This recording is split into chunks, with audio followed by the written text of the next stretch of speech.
गांव के किनारे एक पुराना दरख्त था जिसे लोग शापित दरख्त कहते थे। कहा जाता था कि रात के वक्त उस दरख्त के पास कोई नहीं जाता क्योंकि वहाँ कुछ अजीब सी चीज़ें होती हैं, जैसे आवाज़ें, साए और कभी कभी तो रोती हुई औरत की चीख सुनाई देती थी। रेहान एक शहर का लड़का समर वेकेशंस में गांव आया।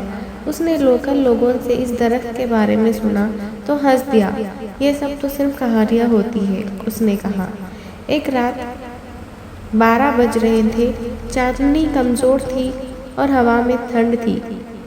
रेहान टॉर्च लेकर दरख्त के पास गया।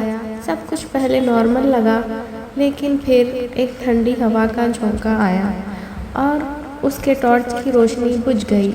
अचानक दरख्त के पीछे से एक साया निकलकर उसके सामने आया। एक औरत सफ़ेद कपड़ों में, बालों से चेहरा छुपा हुआ।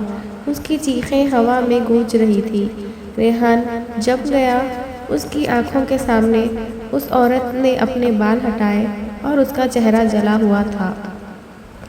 आंखों की जगह काले कुएं जैसे गड्ढे, और कहने लगी, वापस चले जाओ या यहीं रह जाओ हमेशा के लिए। अगली सुबह लोगों ने उसे दरख्त के नीचे पड़ा हुआ पाया।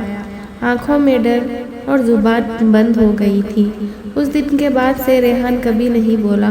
कुछ लोग कहते हैं वो अब भी रात में दरख्त के पास जाता है, चुपचाप, जैसे किसी की आवाज़ सुन रहा हो, और दरख्त वो अब भी वहाँ है, किसी नए रेहान का इंतज़ार करता हुआ।